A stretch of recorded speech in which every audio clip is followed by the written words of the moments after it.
Okay, dear students, today we shall discuss about Block 2, Management of Higher Education. The Block 2 consists of three units. Unit 1, Principles of Managing an Institution of Higher Learning, Planning and Management of Higher Education, the Retrospect and Prospect Universities in India. So, three units constitute Block 2. In Unit 1, we have Principles of Managing an Institution of Higher Learning. The higher learning consists of the institutions which are dealing with higher education or education at the higher level. There are certain constitutional provisions related to higher education, like promotion of education is a shared responsibility of the union and the states. The primary responsibility for educational provision is that of the state. Admission to educational institutions shall open to all citizens irrespective of religion, caste, race, or language.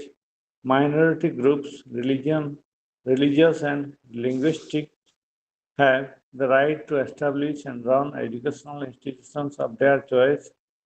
The state shall take special measures to promote the educational interests of the weaker sections of the people.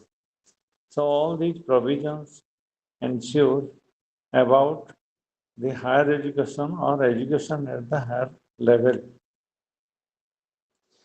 So, as we already pointed out, the promotion of education is a shared responsibility of the union and the states. Both the central and the state governments are taken the responsibility to provide higher education or education at the higher level. Then the primary responsibility of educational provision is that of the state. Each and every state has the responsibility to provide education at the higher level. Then admission to the higher education institutions shall open to all citizens, irrespective of religion, race, caste, or language. Minority groups, religious groups, and linguistic communities, they have the right to establish and run educational institutions of their own choice. They can establish their own educational institutions.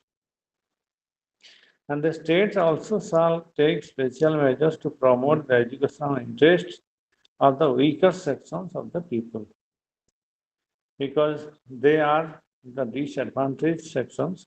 So the states shall take special measures for the development of the weaker sections of the people. There are certain apex bodies in the higher education. First one is UGC, University Grants Commission. There are certain points which tell us about the need of UGC in the higher education level. First, UGC allow the grants to higher education institutions so that the grant may be utilized for the sake of the development of each higher education institutions. It is a body consists of representatives of the government. It is a body which consists of certain experts who are the representatives of the government. It provides grants for research to educational institutions. From time to time, UGC provides grants to all the higher education institutions for the for undertaking research and innovation. Then it also coordinates the facilities of universities. It coordinates the facilities of the universities. Each and every university is providing certain facilities to the faculty members, to the non-teaching staff, to the colleges. So all those facilities will be coordinated by the body of UGC. It acts as a liaison between universities and national research laboratories. It acts as a liaison between universities and national research laboratories. It is through which the universities act properly and in accordance with that, it will lay down certain standards. It adopts policies recommended by central government. It adopts policies recommended by the central government. It adopts certain policies recommended by the central government. And from that only, it will issue certain orders to all the colleges affiliated and all the colleges recognized by UGC and all the universities also in India. Its responsibility is to ensure the minimum standard of the higher education institution. It also strives to maintain the minimum standards of the higher education institutions. And for this, it has made uh, certain uh, certain uh, criteria so that in each and every institution or university, those criteria will be fulfilled by the certain by the concerned university or concerned colleges. With the minimum standard in the sense that it approves the appointment of the teachers in accordance with the criteria laid down by the UGC, and if at all the criteria has been fulfilled, then only the UGC will provide grants, otherwise not. So UGC takes the responsibility to ensure the minimum standards of higher education institutions. Then functions of UGC: promotion and coordination of university education. It is also one of the most important function of UGC. It promotes and coordinates the university education system. It determines the standard of teaching, examination, as well as research. UGC has made certain criteria for maintaining the standard of teaching, then how to conduct the examination and how to do the research. So each and every college is affiliated to universities, and each university are also fulfilling all these criteria in order to maintain the standards as laid by the UGC. Allocation and disbursement of grants to the universities. Again, this is also one of the most important criteria of say UGC. It allocates the grants and disburses the grants. That means it will distribute the grants to all the universities throughout India so that those grants may be utilized for the development of the UGC, for the development of the universities. Then advising universities to improve educational system. It also advises the universities to improve the educational system. If in an university there are some lacunas, some difficulties faced by them, then it also advises in them to improve their educational system. Advising central and state government on matters relating to university education. It also advises central and state government on the matters relating to university education. As we know, there are some central universities, there are some state universities which lie throughout India, and it advises all these universities with regards to their educational system and maintaining the standard. Then there are some other bodies like AICT, All India Council for Technical Education, which deals with the technical education across the states, across the country. And there are many technical educations which are providing education to the students who are opting the technical education. It it is the body which recognizes these institutions, which looks after the maintenance of the standards prescribing in the curricula and dealing with the academic as well as administrative matters of all, say, technical education institutions. Then there is another body called NCT, National Council for Teachers Education. It is dealing with the teacher education at primary, secondary, and higher secondary level. That is, right now, the teacher education institutions are there at three different levels. They are providing diploma in elementary education, that is DELED, which the students passing out DELED they may be opt for primary teachers. So at the primary level, teacher education institutions are there, and at the secondary level, B.Ed or integrated BA, B.Ed, BSc, B.Ed course is also there. Then at the higher education level also, teacher education courses are there, just like courses like MEd or B.Ed, M.Ed integrated course is also there. So in our India, there are certain government teacher education institutions, there are some private teacher education institutions which are running different types of courses throughout the country. And NCT is the recognizing body which looks after the maintenance of the standards, then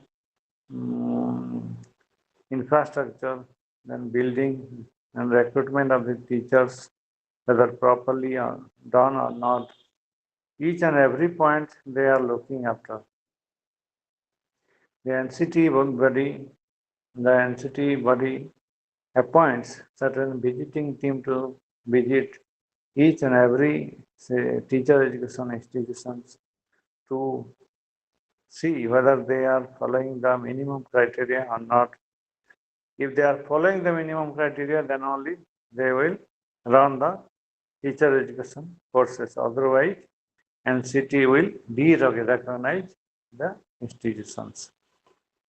Then Distance Education Council, it is dealing with the education that is through the distance mode, or it is dealing with the distance education. And the distance education courses prescribed are run by different universities. They are under DEC or under the approval of DEC, the courses and they can start. So under the approval of DEC only, distance education courses can be started by an university or by an institution. Then ICAR, Indian Council of Agricultural Research, deals with the research on agricultural education. It deals with agricultural education, research and extension. So ICAR is a body which is dealing with research on agricultural education. From time to time, we have seen there are some agricultural universities which are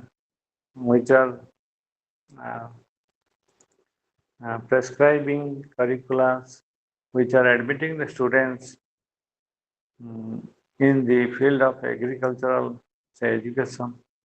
So the ICAR is providing grants for the sake of continuing research in the field of agricultural education and also extension services, so that whatever the research they have made in the university, that will reach to the common mass through its extension activities.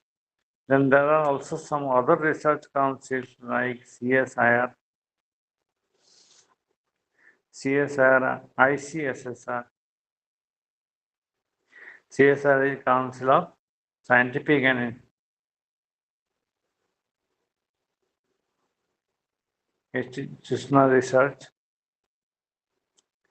Then ICSSR, CSR is conducting the examinations like like UGC is conducting examinations on that is a minimum eligibility for a teacher, that is NET. CSR is also conducting the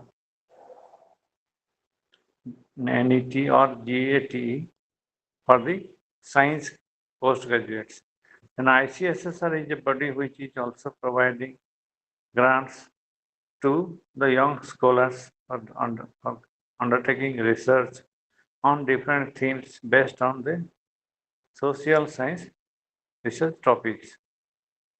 An Association of Indian Universities is also there, which acts as an inter-university organization. It serves as an authorized channel of communication. It assists universities in obtaining recognition for their degrees, diplomas.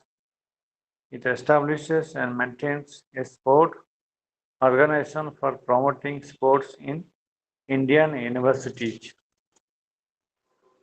So Association of Indian University is also a body which is regulating the educational system at the university level. Then planning and management of higher education, it is retrospect and prospect. It is unit 2. In India, in 1857, three old universities, that is University of Bombay, University of Madras, University of Calcutta, has been established following the pattern of London University.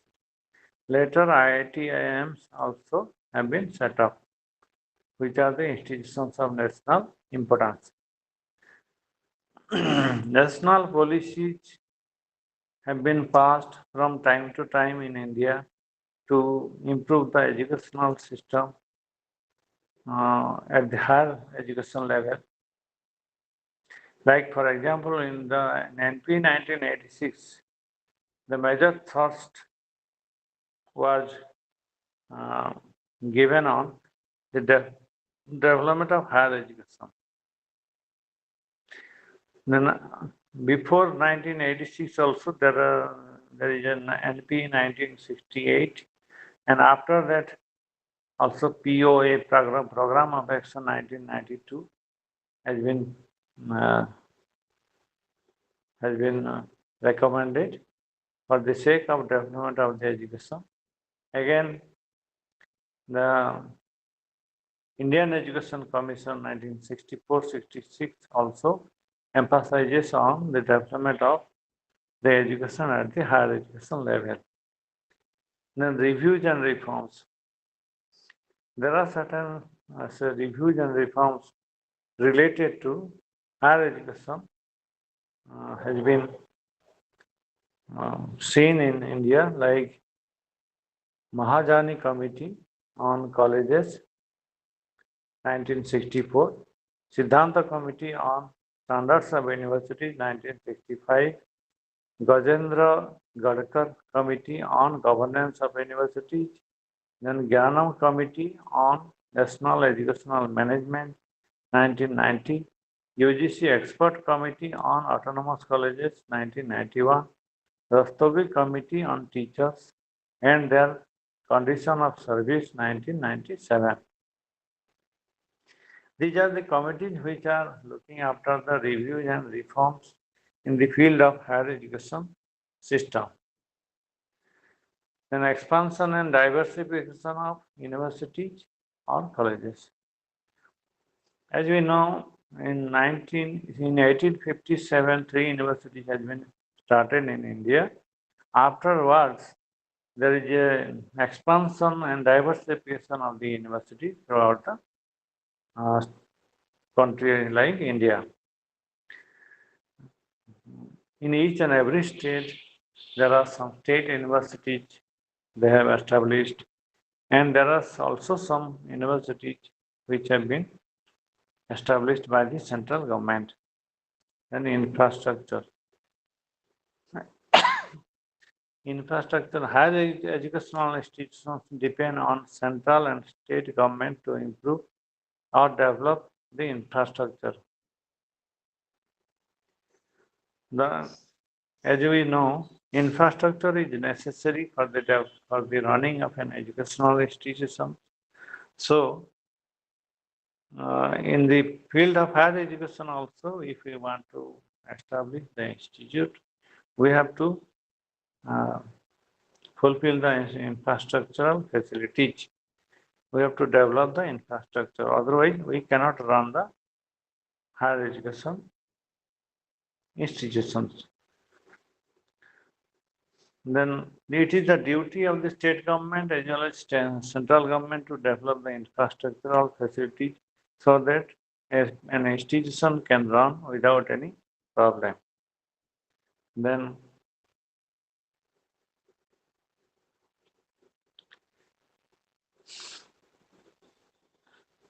with regards to infrastructure, there are certain centers which has been established by the center, like a nuclear science center has been established.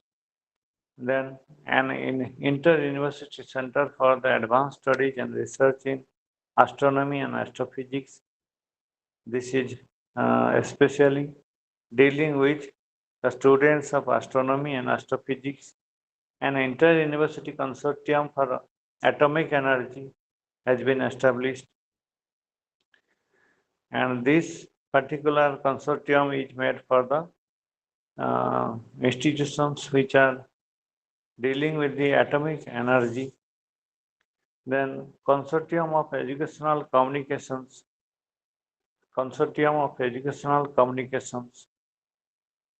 This is mainly the ICT related the activities which are there across the higher education institutions. On this particular consortium is related to that only, and an information and library network in FlipNet. This is necessary for each and every higher education institutions as because library is the storehouse of knowledge. All the research materials are procured in the library. So through InflipNet, a student can able to search the research topics of his or her choice. Then it also acts as the storehouse of knowledge, and through InflipNet only the knowledge regarding a particular field of say area will be known to a particular student or a particular teacher. So InflipNet service is a very good service which is helping the research scholars as well as research guides for undertaking their research work. Then there are certain issues in higher education. Relevance and quality. IIT, IIM and IISc, that is Indian Institute of Science. First, IIT means Indian Institute of Technology, Indian Institute of Management, Indian Institute of Science. These are the institutions of national importance, and these institutions have been established by the central government for the successful running of the higher education in different levels. But there are also certain reasons for this unhappy state of running of these institutions due to different factors like inadequacy of infrastructure. There are certain institutions which are having deficiency of infrastructure. Now, if deficiency of infrastructure is there, then the institute cannot be able to run successfully.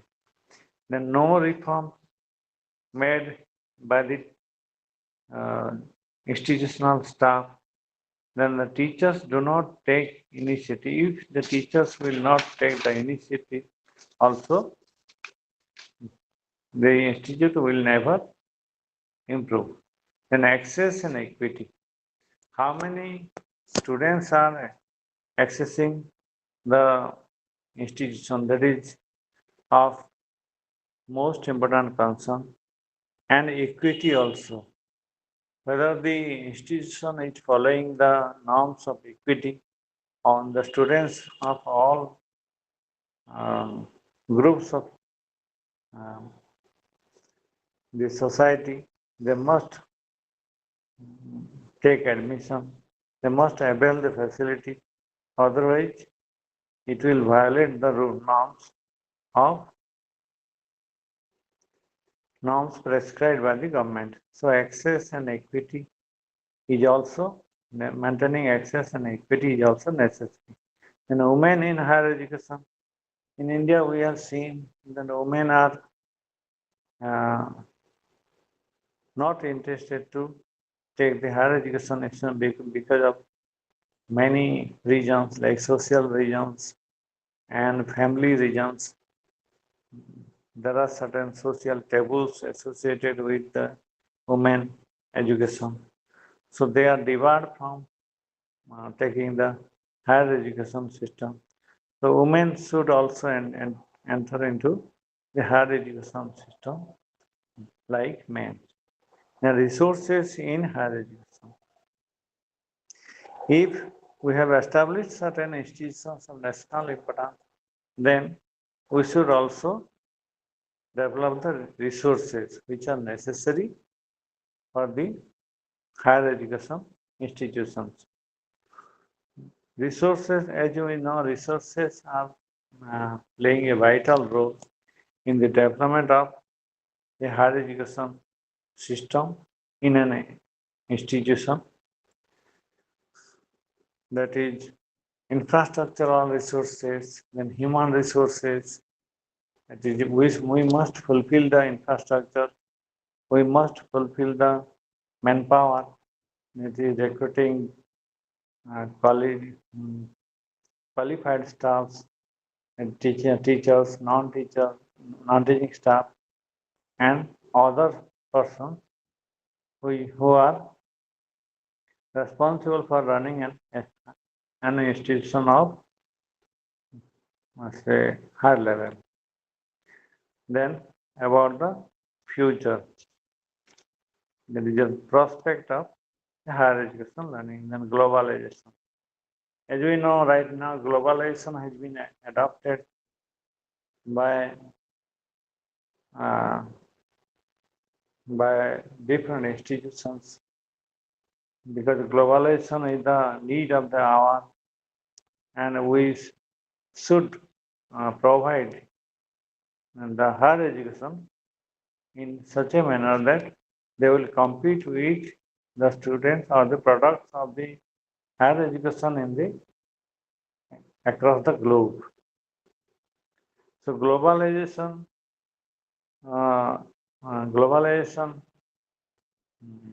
strives us to maintain our standards in accordance at par with the standards of the higher education institutions at the international level, so that we can able to compete with the students or the products of the higher education institutions at the international level. And after passing out also, they can able to do their jobs at the international level so that globalization can cater to the needs of the young generation. Then private initiatives We have seen UGC also uh, gives recognition to the private universities, so that the private universities will also run different courses in accordance with the criteria laid by the UGC. We have seen that the private universities are also functioning properly. They are maintaining their standards as laid by the UGC. They are recruiting good teachers, and they are focusing on quality, so that the products of the private universities are also more competitive, just like the products of government universities or universities, uh, that is central government universities or state government universities. The products of the private universities are also um, developing their competencies and abilities at par with the government universities, so that they can compete with the products or the students of the universities which are lying abroad. Then open and distance education and new pedagogy. Apart from the private universities, there are also certain open and distance education, uh, distance education as provided by different universities. There are some open universities, there are some universities which are providing distance education, and the new pedagogy which they have followed, that is in accordance with the demands of the students. That is the open and distance education system, which fulfills the need of the students. In accordance with that only they will give their classroom teaching, and in accordance with the need of the learner, they will prescribe the curricula and conduct the examination, and they also uh, conduct certain practical examinations also in accordance with the convenience of the students. Then technology support. As we know, technology is necessary for each and every university. So technological support is necessary. And this technological support is provided by central government and the state government for the government university or government colleges which are dealing with the higher education, and it also provides the support to any institutions of higher learning. And for the private universities or private colleges, they are the technology support has been provided by the managing body or the managing committee of the concerned institutions or concerned colleges.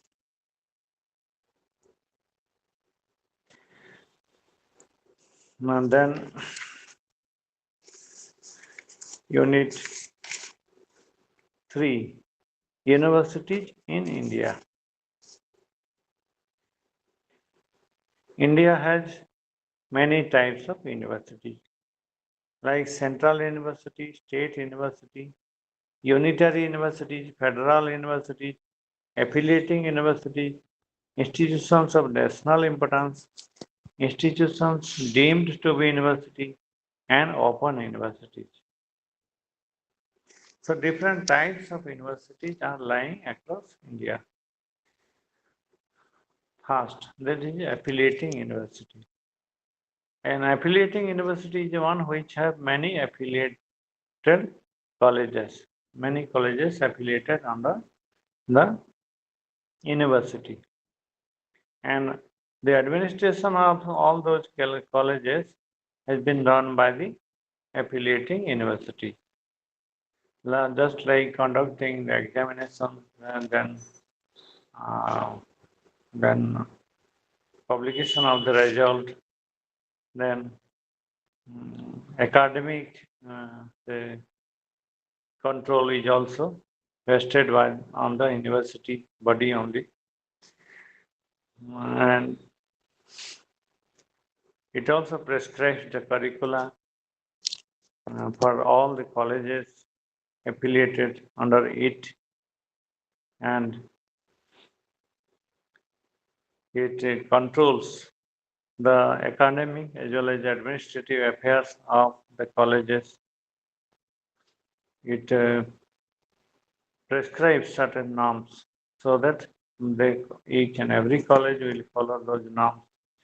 If there is any violation, then university will take action against those colleges or action to rectify the points which are deviated by the colleges. Then in a unitary university, it has its own teaching campus, curriculum, examination, and it has several schools and faculties. Unitary university stands in an autonomy state. It has its own curriculum, own exam, and several schools and faculties are there. And it stands alone only. Then there are no any colleges which are affiliated under in the unitary university. It has to maintain its own quality and own dignity with regards to the educational system, with regards to producing the students.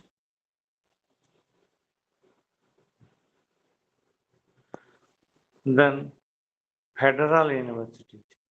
Federal universities also do not affiliate the colleges. Instead, they have the constituent colleges, whose academic and administrative functions are totally the responsibility of the university. Federal universities are also not affiliating the colleges, but they have constituent colleges, whose academic and administrative functions are totally the responsibility of the university. For example, Delhi University is a federal university which has constituent colleges. And these constituent colleges can run the courses uh, as decided by the university, and they can run the courses and fulfill the norms prescribed by the university. Then there are some other type of universities like agricultural university, technological universities, medical universities, open universities, institutions of national importance deemed to be universities.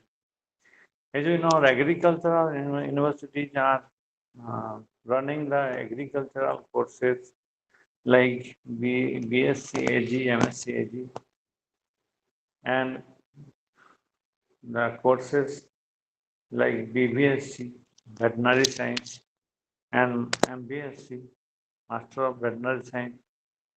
So the agricultural universities are also there across India in different states, which are running the education in the agricultural field.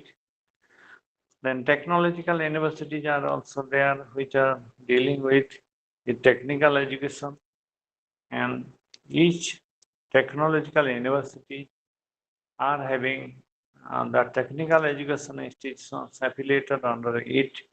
It also prescribes the curricula uh, for each and every course. It conducts the examinations. It it conducts the examinations, it publishes the results, it prescribes or it issues the certificates to the students, certificates and mark sheets. So each and every college which are running the technical education, they are following the norms prescribed by the concerned technological university. For example, in Odisha, we have Biju Patnaik University of Technology, which is lying in Rourkela, and BPUT is prescribing the curricula, prescribing the certain norms for each and every technical education institutions. From time to time, it also visits the institutions to verify whether they are maintaining the standard or not.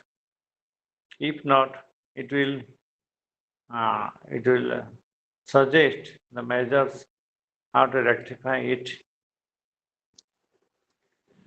So technological universities are also there lying throughout the country. Even in Odisha also, Odisha University of Technological Research, a new university has been established in Bhubaneswar, which are dealing with the technical education. But here, Odisha University of Technological Research is not an affiliating university, rather it is an unitary university, which has its own curricula, own, say, own rules and regulations with regards to the academic as well as the administrative matters. Then there are some medical universities also there which are looking after the medical education. In many states, there are some medical universities are also established, which are looking after the medical education or education in the field of medicine.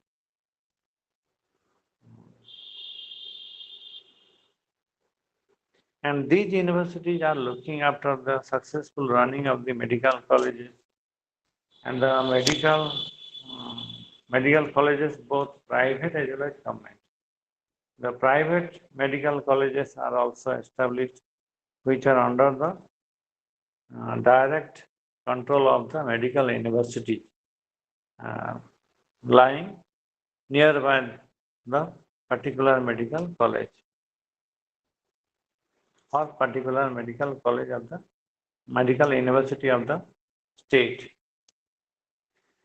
So medical universities are dealing with the medical education. They directly control the academic as well as administrative affairs of different colleges which are affiliated to it. Then open universities. Open universities are needed for those who never attend the formal education system, and just like the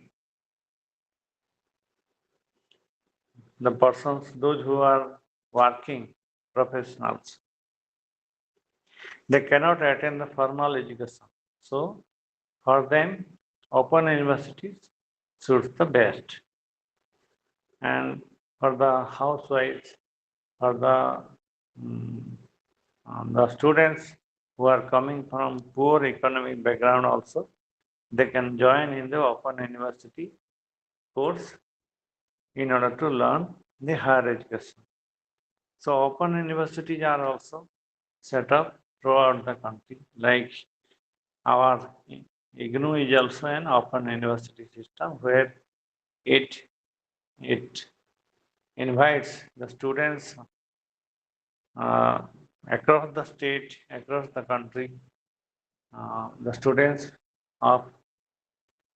irrespective of caste, color, sex, place of birth, can join in the course of their own choice, and they can attend the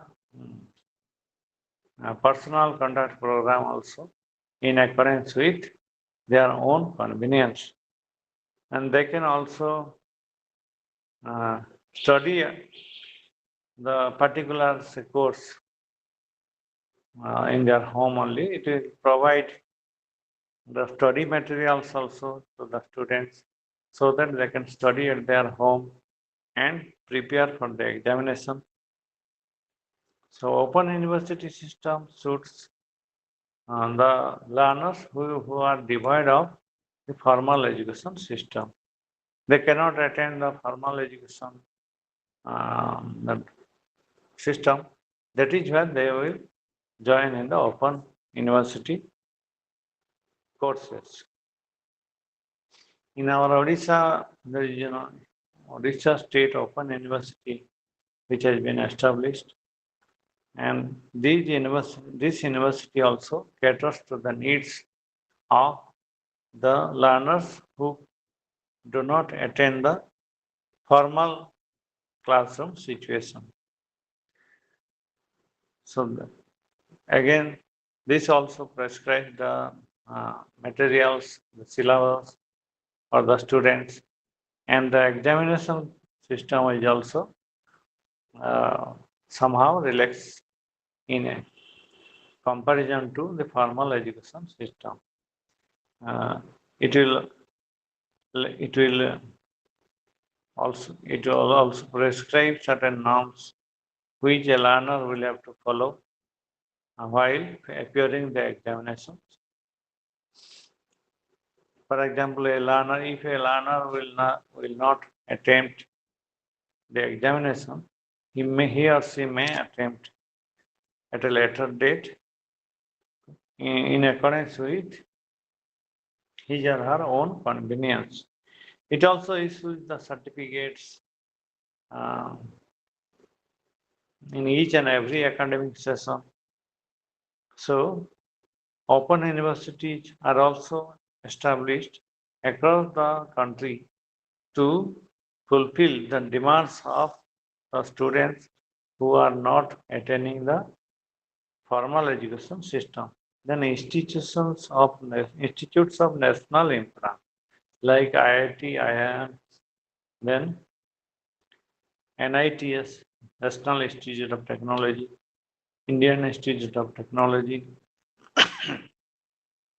Indian Institute of Science is also there in Bangalore, and IIT has been established across different places in our country, like IIT in Bhubaneswar, IIT Kharagpur, IIT Delhi, IIT Madras, then IIT Gandhinagar, likewise, then IIM, Indian Institute of Management, which are dealing with the courses, the management courses, like MBA, then uh,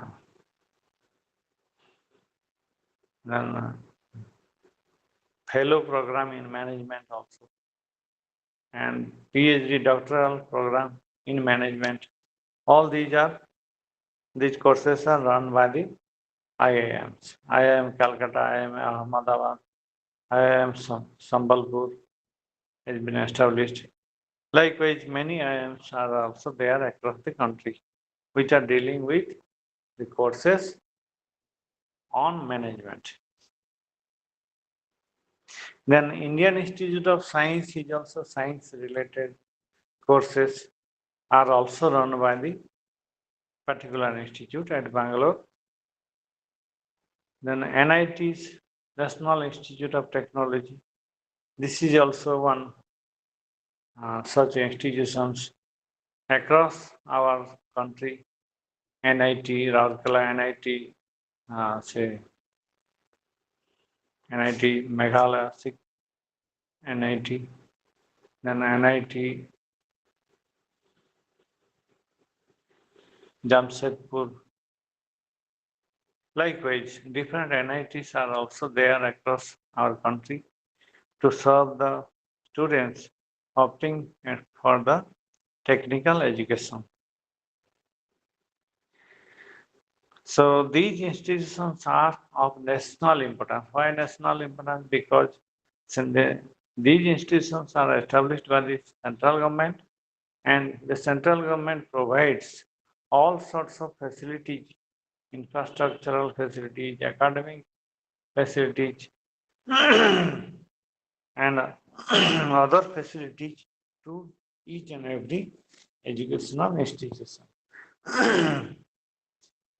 And the students who are admitted in these institutions, they are getting the benefit out of doing a particular course, then deemed to be universities. There are certain deemed to be universities. Deemed to be universities are quite similar to the university, but they are the deemed to be universities. They have a deemed to be university status. Like Tata Institute of Social Science in Mumbai, it is also a deemed to be university. And this particular university is having autonomy to run a particular course, to conduct uh, examinations on different courses, to prescribe the curricula, to recruit the teachers, non-teaching staff, to prescribe the norms for the successful running of the institution. So deemed to be universities are also catering to the needs of those who are willing to take the courses of their choice as prescribed by the university. Then governance of the university. Each and every university is having certain, say, two councils, that is executive council and the academic council. The executive council is also called as the syndicate or the board of management.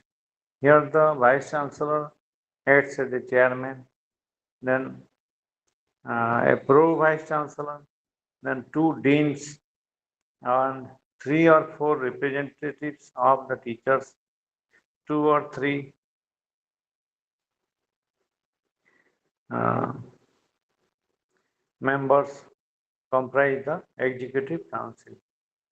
The um, work of the executive council is to see whether uh, a particular norm or regulation is to be executed or not, and what are the new norms to be executed uh, by the university, so that the university will compete with the other universities, so that it will uh, maintain the standards.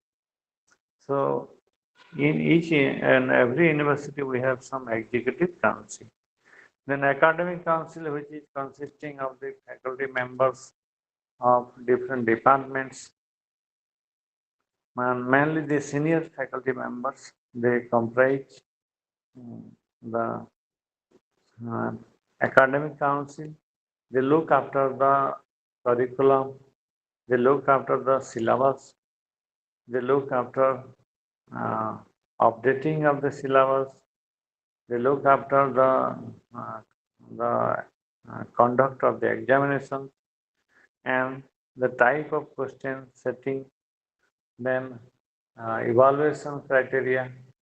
So every aspects of the academic uh, field has been done by the academic council. Then each and every university we have seen um, the officers uh, who are taking the charge of different types of work, like vice chancellor, then pro vice chancellor, and registrar, deans, then uh, faculties, head of the departments, and the members of each and every department. So all these people are dealing with the governance of the university. Like for example, Vice Chancellor is the head of an university, and above Vice Chancellor is there, or the governor of a particular state, who is the chancellor of different universities. Then governor appoints vice chancellor to run successfully the university. And vice chancellor will act as the chairman of executive council and academic council also. So vice chancellor um, visits the departments, the different schools to see whether they are uh, running the particular course properly or not. If not, then he will recommend or suggest certain points so that they can able to rectify their lacunas. Then deans of different disciplines like dean social science, dean science, then dean humanities. These are the people who are looking after their own department or own streams. And these deans are also responsible for updating the syllabus curricula and conduct of the examinations in accordance with the need of the hour. And there are certain faculty members who comprise a particular department who are also conducting and they are meeting from time to time for successful running of a particular course. So in each and every university we have seen different departments. They are functioning under the direct control of the university, the concerned university,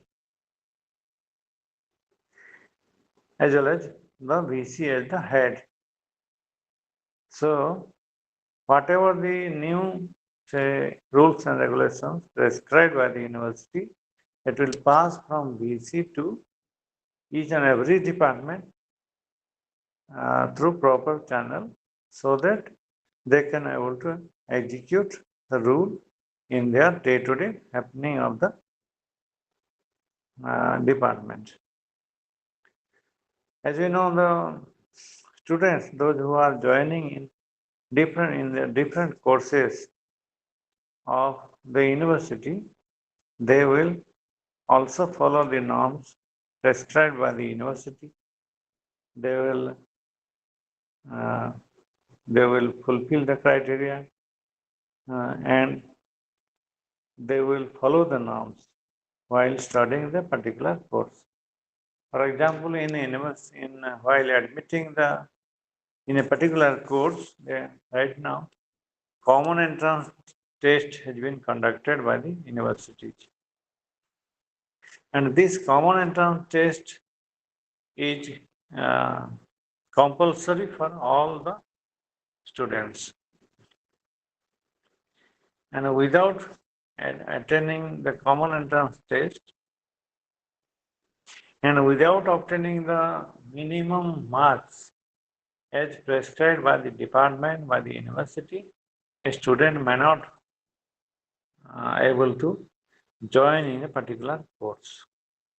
So that is why common entrance test is necessary. and in this is followed by all the central government universities and the state government universities, or the universities established by the state government. Even the private universities are also following this particular rule to conduct an entrance test in order to see, or in order to maintain the quality in admitting the students. Unless and until a student will pass the he will show his or her capability in a particular course. So each and every university is conducting its entrance examination. And entrance examination, the questions which are set in the entrance examination is also uh, done in accordance with the suggestions made by the academic council, made by the dean, made by the vice chancellor, so that if a minimum standard will be maintained. Then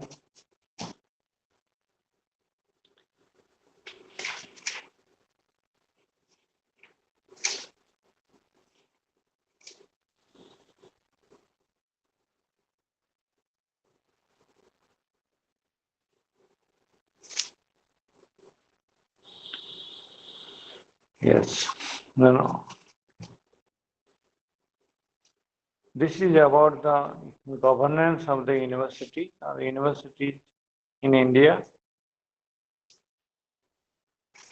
Then we shall look at the group 1 management process.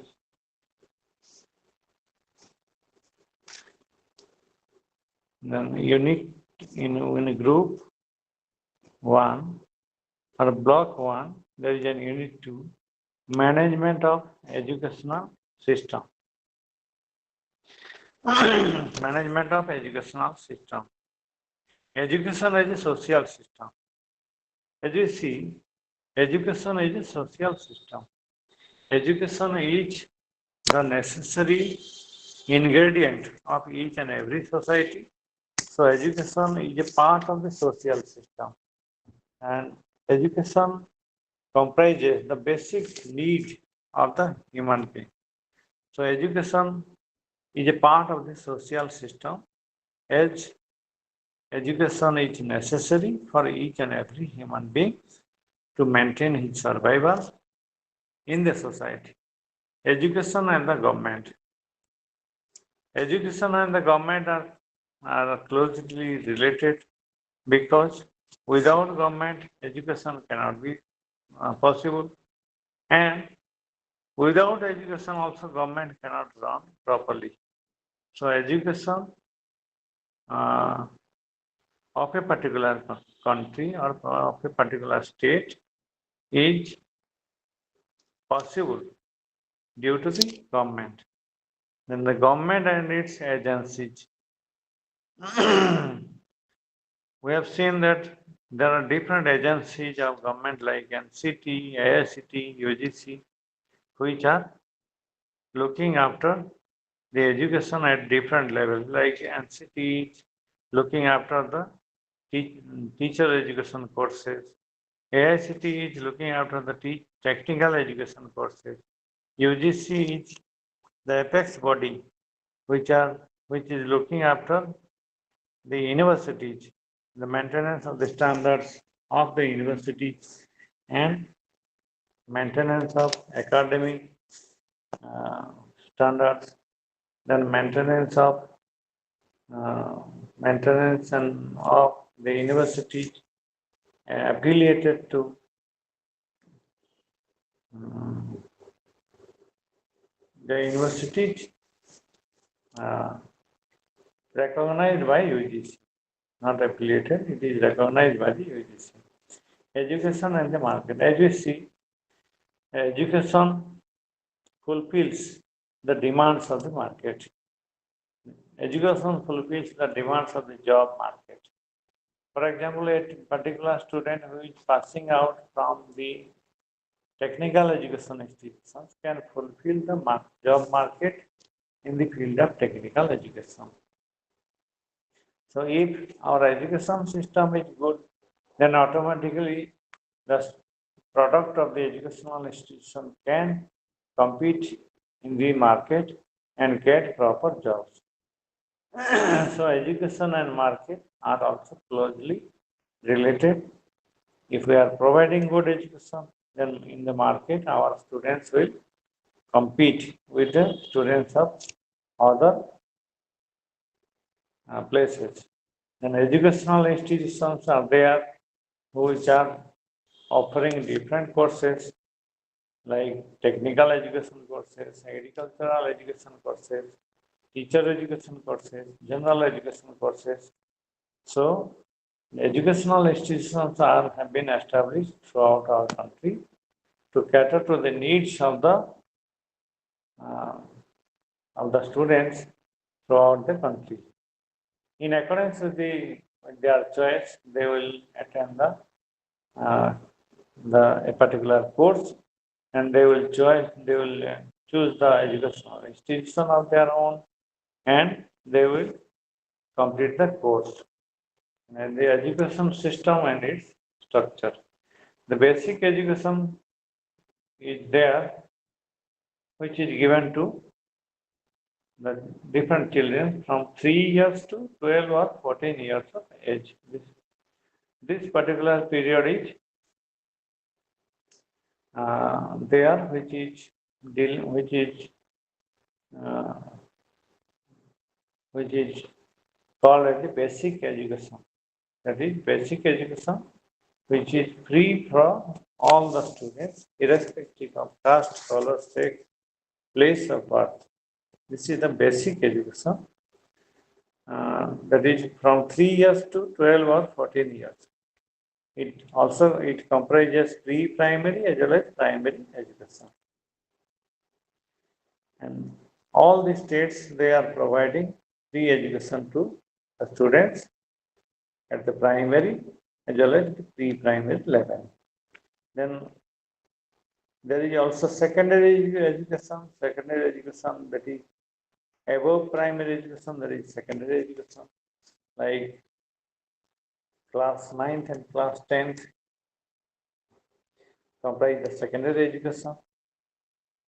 So we have some institutions established by the government. Some schools are also opened by the private bodies which are dealing with the secondary education. Then higher education, above secondary education, we have higher education, like higher secondary education and university education. So higher education is dealing with the university education, and the above secondary education, it is higher secondary education, like 11th and 12th. And in higher education, we are focusing on the the university education system, that is BA, BSc or BCom. Then professional education we have. We have professional education, like education which is related to professions. Like for example, B.Ed is a professional education. B.Ed, M.Ed, professional education. Then ITI, Industrial Training Institutes. These are the professional education courses. Then also there are some vocational education. There are some institutes which are providing vocational education courses throughout our country.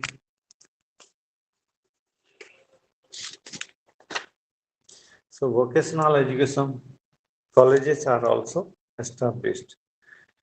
Then management of education and the question of quality.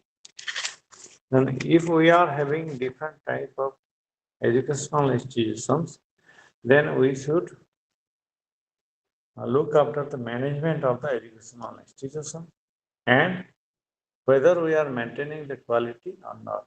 That is the most important thing. Now, under this, there are different points which needs to be focused. Like, for example, planning and coordination. If there is proper planning and coordination, then there is successful running of an institution. If there is lack of planning and coordination, then an institute will never run properly. So it will affect the study of the students who are admitting in a particular institution. Then organization and control. Each and every educational institution should have the organizational capacity. It will organize the teachers, organize the non-teaching staff, organize the students in the institution, and it also exercise control while organizing all these human resources. If there is no control, then chaotic situation will be seen in the particular institute. So organization and control is necessary. If there is good organization, then right person will be given the right job and right work so that they can contribute to the maximum to the institution. So organization and control is necessary. Then accountability. Each and every educational institutions are accountable to the parents, the society members, to the nation. So accountability is also necessary for successful running of an educational institution. Without accountability, no institution can sustain. No institution can fulfill the aim of education without attaining the accountability. Then the issue of quality. This is the most important criteria. That is, the quality should be maintained by an educational institution. If we are running an educational institution properly, if there is proper planning and coordination, if there is proper organization and control, if there is accountability, then automatically the issue of quality will never arise. That is, the quality will be maintained properly. Now here, while discussing the issue of quality, we should focus on the contribution of the parents also, because parents directly control their students, or the students are not only under the control of the teachers but also under the control of the parents. So parents can also contribute uh, something uh, to the issue of the quality. If the parents will guide their children properly, then automatically the quality will be maintained by an institution. Otherwise, quality will be in the question mark. Then in Unit 3, we have managing educational institutions. First, institutional management. Institutional management is what? That is management which is done by the particular institution by taking into account the facilities available or likely to be available, and it will manage in accordance with the need of the institution. That is called the institutional management. Then social systems theory. What is the social systems theory? In each and every educational institution, it follows a system, that is input, process, and output. So the learners will be coming to the institution like in the form of inputs. Then they will be processed by following the rules and norms of the institute. Then they will come out as the product. So input, process, output. Output is the product. So if we process properly, automatically our input will be processed properly, and as a result of which, say our output will be also ensuring the quality. And mission and goals. Each and every educational institution should have mission and should have certain goals. And these missions and goals should be broad based. Otherwise, our mission and goal cannot be fulfilled. And our mission and goal will never cater to the students of all groups, all communities. So our mission and goals should be broad-based rather than narrow-based. If it has narrower outlook, then it cannot cater to the needs of the educational system. It cannot cater to the goal of education. So our mission and goals should be broad-based. Then governance. There should be effective governance of an educational institution. Without effective governance, no institution can run properly. Then the educational community. In each and every educational institution, we are looking at the educational community, which is comprising of the teachers, non-teaching staff, the students. And this educational community will be the future citizens of or the future makers of the nation. So each and every educational system should produce the educational community who are looking after the welfare of the country. Then academic management. Programs and curricula at different levels, school, higher education, etc. In the field of academic management, there are certain programs and curricula at different levels, like school, higher education, etc. Then student services. Student services is also necessary for the academic management. Linkage and interface. How far linkage and interface is done by a particular institute. That is also necessary. Then the administration. In the field of administration, we have personal management. Those who are working in the field of education, they should be managed properly. Infrastructure management, we should also manage the infrastructure. Otherwise, the students will face the problem, the institute will face the problem. Then the financial management, we should manage the finance also in accordance with the norms. Otherwise, the institute will face problems in this regard. Then methods and procedures. In the field of administration, we also follow certain methods and procedures so that administration will run properly.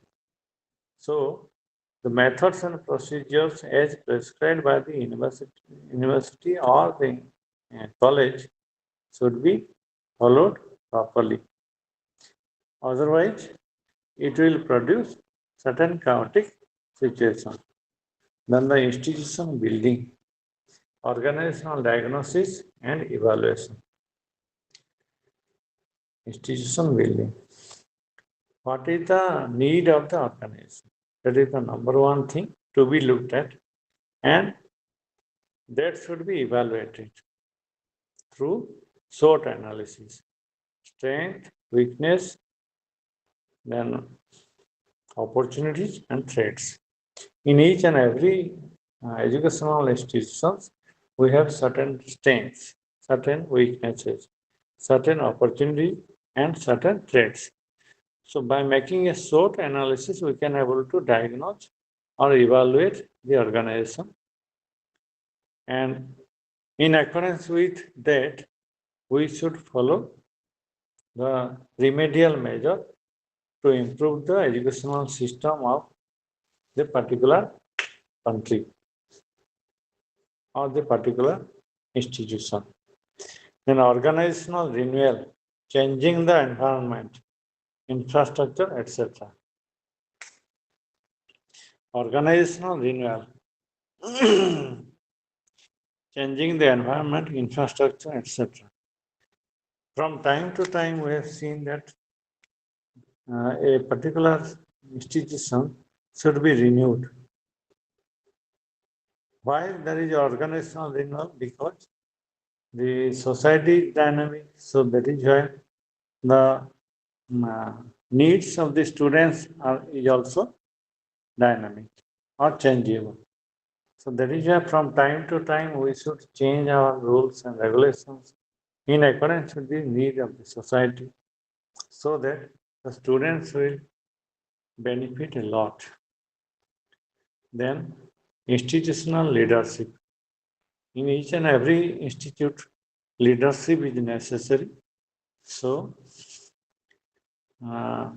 institutional leadership is needed for each and every institution. And this particular leadership can uh, strive a particular institute to the highest possible level or the maximum possible level. Then management process in education. The philosophical foundation of education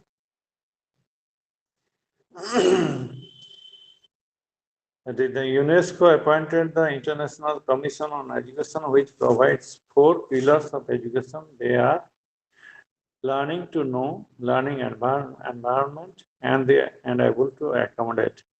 Learning to know. And that UNESCO appointed the International Commission on Education, which provides 4 pillars of education. 4 pillars of education, uh, which is necessary for the development of an educational institutions. Like learning to know means learning environment. Each and every educational institution should provide a learning environment. And the students should accommodate with the learning environment. They're learning to do what to do with the knowledge. That means after getting the knowledge, how to utilize the knowledge. That is also necessary. Then learning to live together, shaping the destiny of the society. Learning to live together. After learning, what is the next step? Next step is to live together so that the society, the destiny of the society uh, can be reached or can be fulfilled. So this is dealing with the social aspect.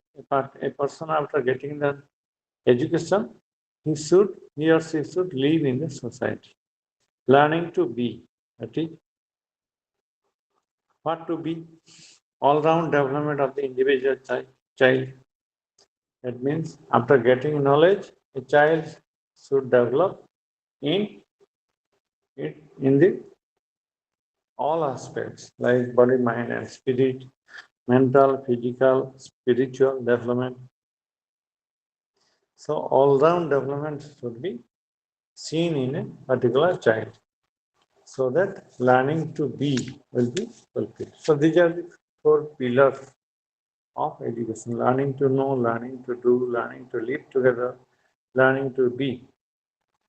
And for the successful uh, running of an institution or for the successful running of the pillars of education, teachers' role is necessary.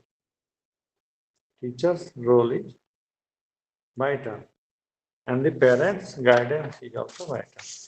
If the teachers are guiding properly, then automatically the learner will develop. Otherwise, he or she cannot develop properly.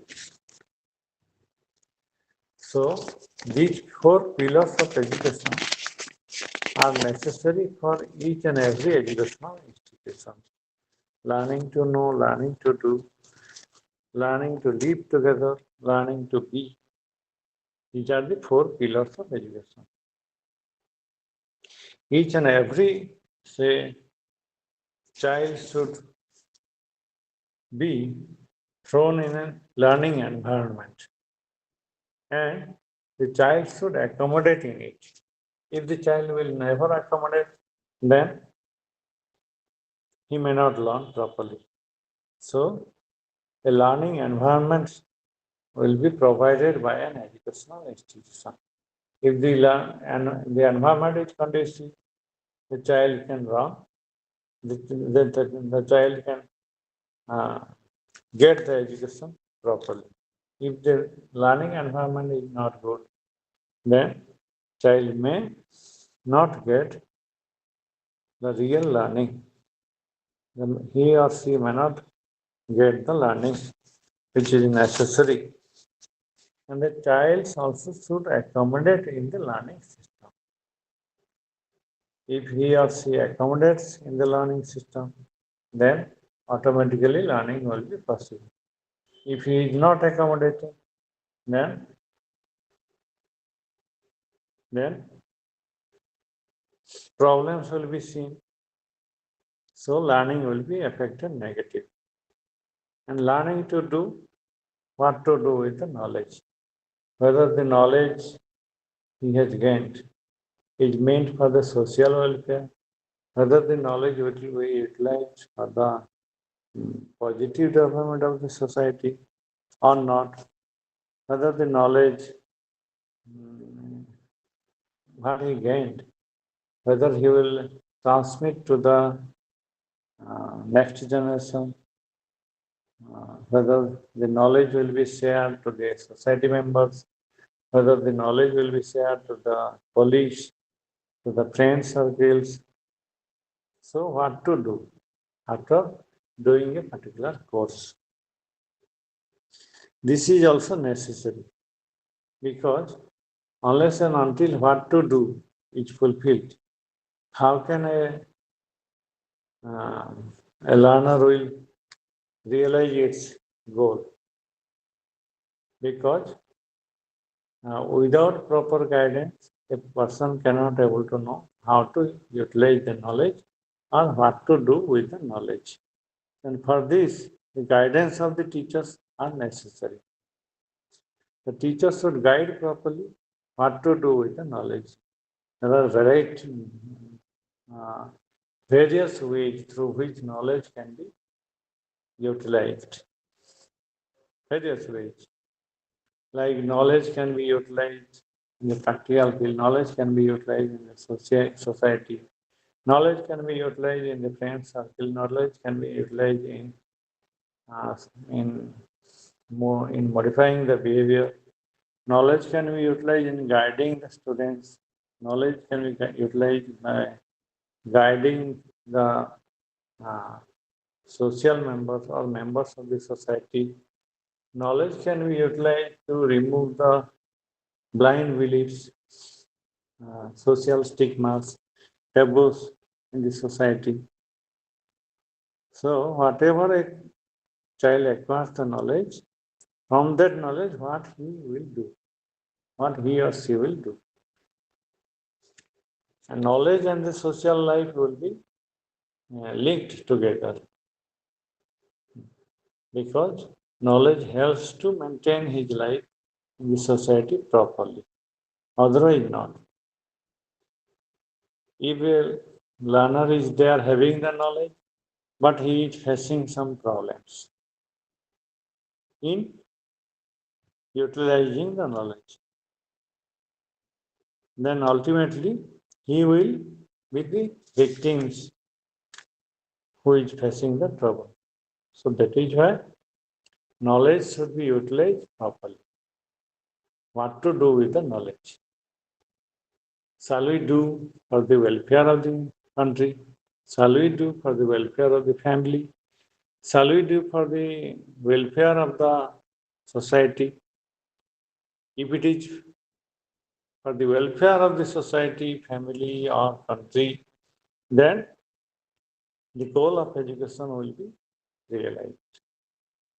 If there is no welfare, only learning or only knowledge acquiring is there, which is seen in an individual child, then we will see that our educational system will fail there, will never fulfill the goal, the broad goal. So learning to do, that means we should fulfill the goal of education, or we should contribute the best to the uh, to the society members for their development. And learning to live together also. This is the destiny of the society. Learning to live. Man is a social animal. So the students, after getting the knowledge, they should serve the need of the society, and they should try to live together rather than living alone. If a child is living alone, he may not fulfill the demands of the society. So, after getting knowledge, he or she should be interested to live together, live in a group of people, so that the problems of each and every individual child will be shared, and the different problems will be sorted out by the guidance of the particular person who got the knowledge. And this is only the destiny of the society. A society can develop if at all the learning group or the uh, knowledgeable group or the students who are acquiring the knowledge, they will be the part and parcel of the society. So, after getting knowledge, a person should be interested to live together rather than living alone. If a person is living alone, then the learning is restricted to his own family or uh, own, that is himself or herself. If he is living together, then the knowledge will be shared to the other fellow mates also, other fellow mates, other society members. So after getting knowledge or after getting learning, a person should live together rather than living alone. Because living alone will never fulfill the goal of education. Living together will fulfill the goal of education. Then learning to be all-round development. That is physical development. A person should develop physically, mentally, spiritually, emotionally also. So that while living together, this particular criteria will be serving the best. A person should be physically sound, mentally sound, and emotionally also sound, more sociable, and there is spiritual development. A person should be spiritually also developed. Who, that is, if the mental faculties of a particular person will develop properly, he will manage the emotions, control emotions, he will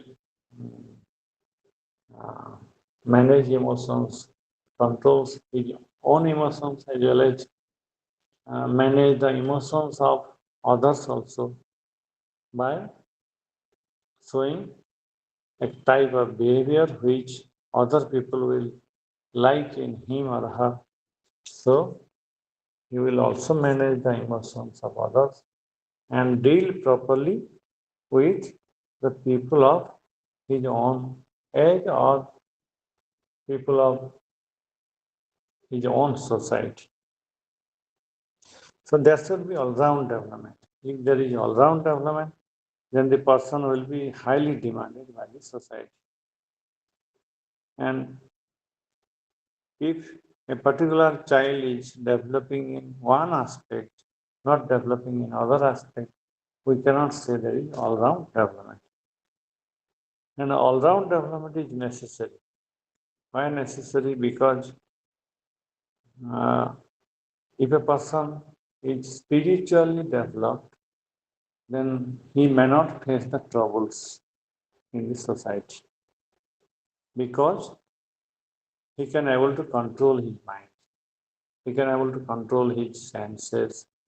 He can able to control his emotions. And if he is controlling his emotion in accordance with the particular, say, rules which he take as the models, then he will also affect the emotion of others by showing the type of behavior which he uh, adopts in his own day-to-day life. So all-round development is necessary. If someone is physically sound but mentally not sound, then he may not show good behavior to the society members. If someone is physically not developed, again, it will affect the mental condition of the child. So, physical development, mental development, and emotional development is necessary. And for good emotional development, spiritual development is also necessary, which will guide the person in the form of prescribing certain moral norms, moral values and virtues, which help the person to become a social individual, a social individual. So that is why all-round development is necessary. And managing teaching and learning, student learning in their grades, mark sheets, student learning in their grades, mark sheets, etc. How can we manage the teaching and learning? We can manage the teaching learning on the basis of the 3 points, 3 focal points. Number one is student learning can be seen in their grades, mark sheets, etc. And student learning can be evaluated in the classroom also by conducting formal, say, tests and by assessing or by evaluating their performance in the class. Also, we can able to check the learning of the students.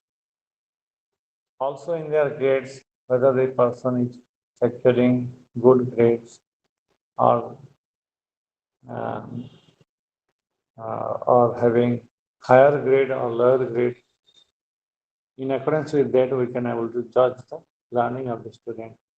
Then the mark sheets also, by looking at the mark sheets also, we can able to assess the learning of the student. And faculty productivity.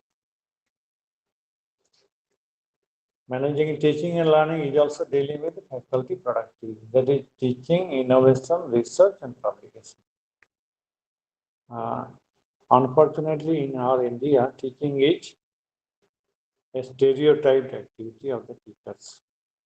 But teaching or the teachers should focus on teaching, innovation, research, publication.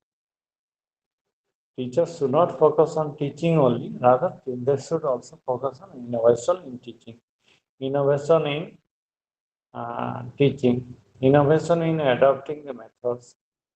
Otherwise, the teaching will be stereotyped.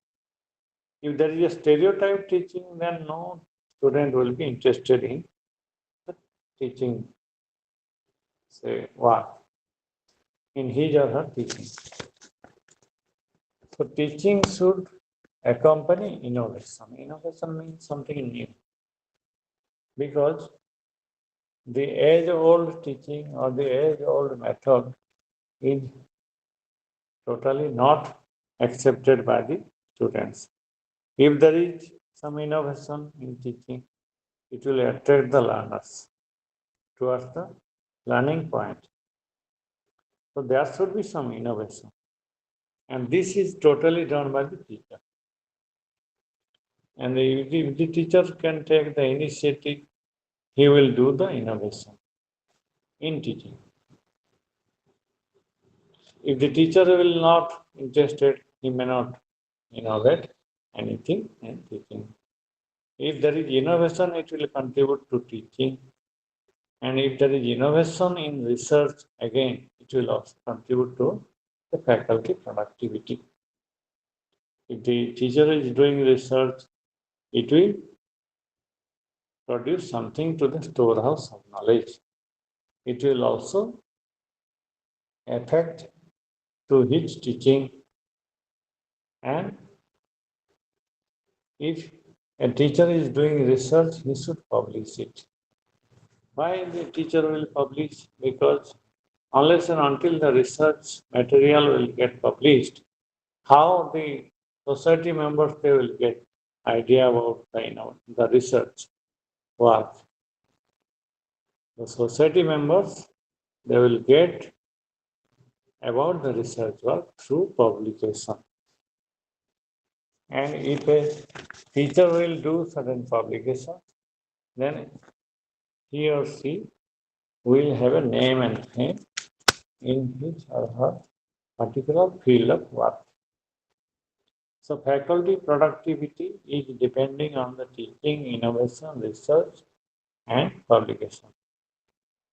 But right now we have seen that teachers are delimited with teaching only. Most of the teachers are delimited with teaching. But teaching should accompany with innovation. Without innovation, no teacher can successfully teach his area or his topic of interest. And there should be some innovation.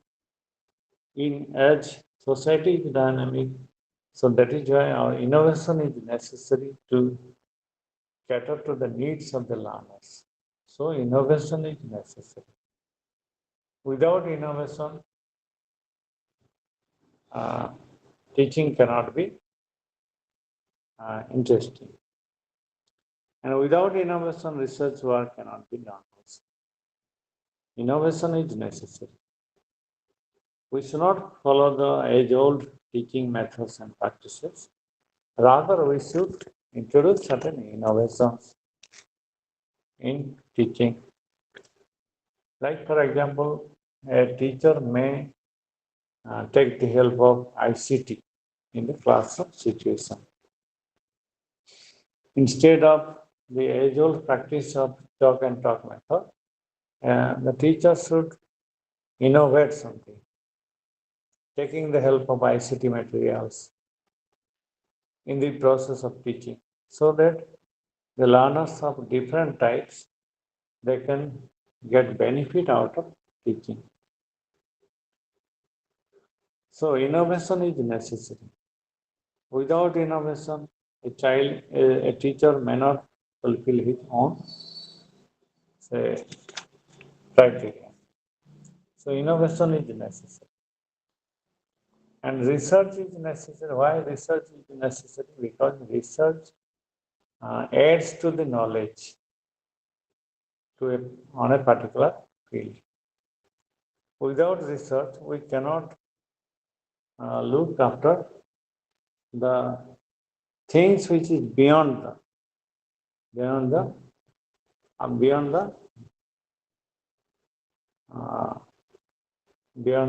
level or beyond the particular boundary of a particular subject.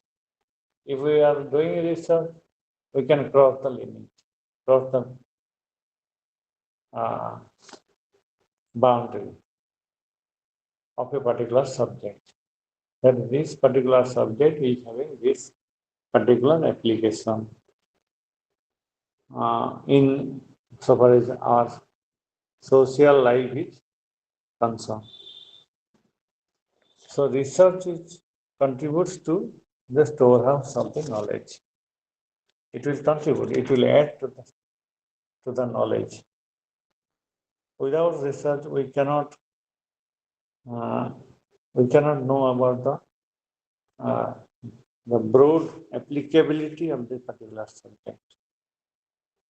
And research helps us to see the different facets of a particular subject or a particular stream or a particular uh, discipline.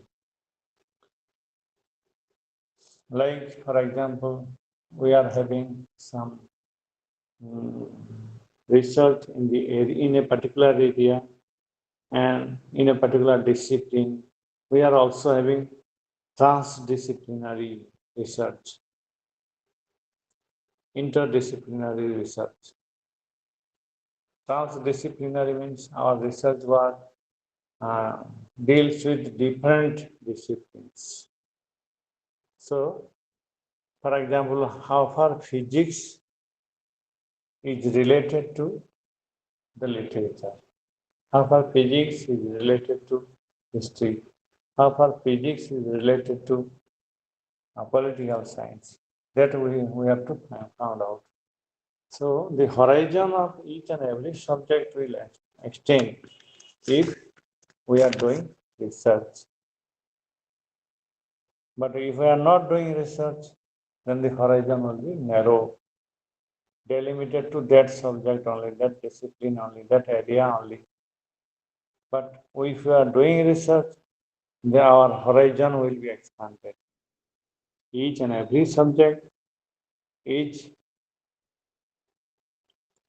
made for the society, so each and every subject is may be linked together. We should not put a boundary line to a particular subject. Rather, we should try to move beyond the subject, so that we can able to look at the applicability of the subject beyond a particular limit. Beyond a particular limit, beyond the general limit. Generally, we visualize a subject within that limit. But if we look at in a broad perspective, we can move beyond that particular limit. And that particular moving beyond that particular limit will be fulfilled by the research. And if we are continuing the research, then automatically the horizon of the subject will expand further and further. And whatever the research we have done on a particular subject, it should be published. Because publication helps a researcher to get acquainted by the society members. If a research work will get published, then the society members will know about the research work. So this is a kind of linking with the society. If you publish, then the public mass will know about the research work. And the knowledge will be shared again. Even though public or the general community are not aware of about the research, but still then after publication they can able to read the article and they can able to know about the research which has been done in the field. Again, publication also helps other faculty members, and publication helps to develop the faculty productivity of himself as well as others also. If a person is doing teaching, research teaching, innovation, research, and publication. He is having a particular capability. But if a teacher is delimited with teaching only, naturally his teaching will be somehow less qualitative than a teacher having teaching, innovation, research, and publication. Then institutional performance. An institution's performance will be seen on the basis of the results. An institution is depending on many people for the say good result or for the successful running of the institute. That is, human resources, whatever the human beings who are working in an institution, if they are working well or doing their best, then automatically the result will be good. If the institution is having rules and regulations, and all the human beings, those who are in the institution, they are following the rules and regulations properly, then also it will contribute to a good result. For example, if the students are following the rules and regulations strictly, properly, if the teachers are following the rules and regulations properly, then good result can be anticipated. If nobody is following the rules and regulations properly, or if only teachers are following and not students are not following, then also result has been affected negatively. So an institution's performance can be assessed on the basis of the results. And this result is the product of the coordination of teacher and student, teaching and non-teaching staff, and the college and the university, college and the affiliating university. If there is a good coordination among them, then only they will produce good result, otherwise not. In our country, we have seen different institutions are there. There are some institutions which are producing good results. There are some institutions which are producing bad results. Now, this particular difference is due to the following of the rules and regulations by the people, by the human being, or by the people who are actively uh, participating in the teaching learning situation. That is the teachers and the students. In some colleges or institutions, there is no coordination between teacher and students. There is no coordination between teachers and the society members. In such institutions, we cannot dream of a good result. Rather, if there is a good coordination among the institutional head, that is the principal of an institution, as well as the teachers and the students, then the teachers, students, principal, as well as the society members, if there is a good coordination, then we can able to anticipate the good result, otherwise not. So, good result can be anticipated if there is good coordination among the human beings, those who are involved in the teaching learning process. So managing the teaching learning process focuses on three things: student learning, faculty productivity, and institutional performance. If the students' learning is good, if the faculty productivity is good, then institutional performance will be necessarily good. Otherwise, if there is a lacuna in any of the point, that is student learning or faculty productivity, we cannot think about a good result or good institutional performance.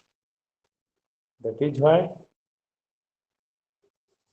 managing the teaching learning aspect uh, fulfills the criteria of that is good student learning, good faculty productivity, then good institutional performance. So these are all about the managing teaching learning. Apart from this, we have already discussed the block 2, that is management of higher education, that is the principles of managing and institution of higher learning, planning and management of higher education, retrospect and prospect, then universities in India. So all these units we have discussed, which are covering block 2 as well as the part of block 1. So we have seen how the management of higher education and the management of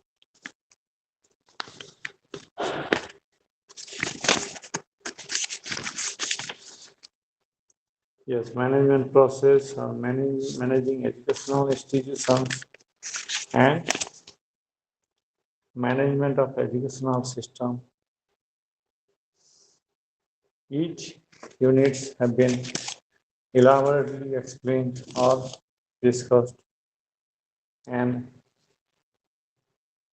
if a learner will focus on all these points, then automatically he will have idea regarding block 1 as well as block 2, part of block 1 and part of and a full block 2. Block 2 consists of 3 units, unit 1, 2 and 3. So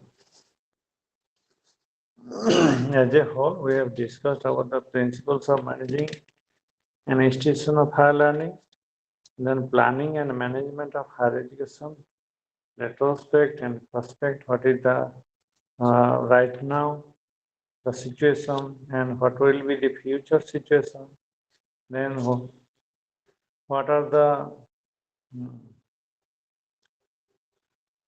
uh, what are the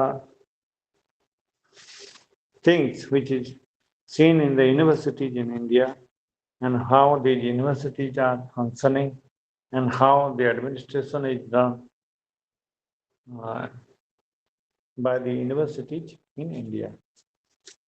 As you have seen, the governor is the chancellor of the universities and vice chancellor is appointed by the governor to look after the affairs of the university. And there are some deans, then pro vice chancellor is also there, then registrar, deputy registrar, controller of examinations, and some other officials are also actively participating in the university system in India.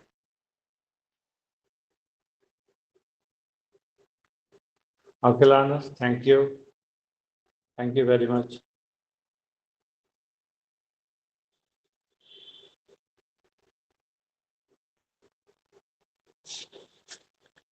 And you should focus on all these things while reading the paper.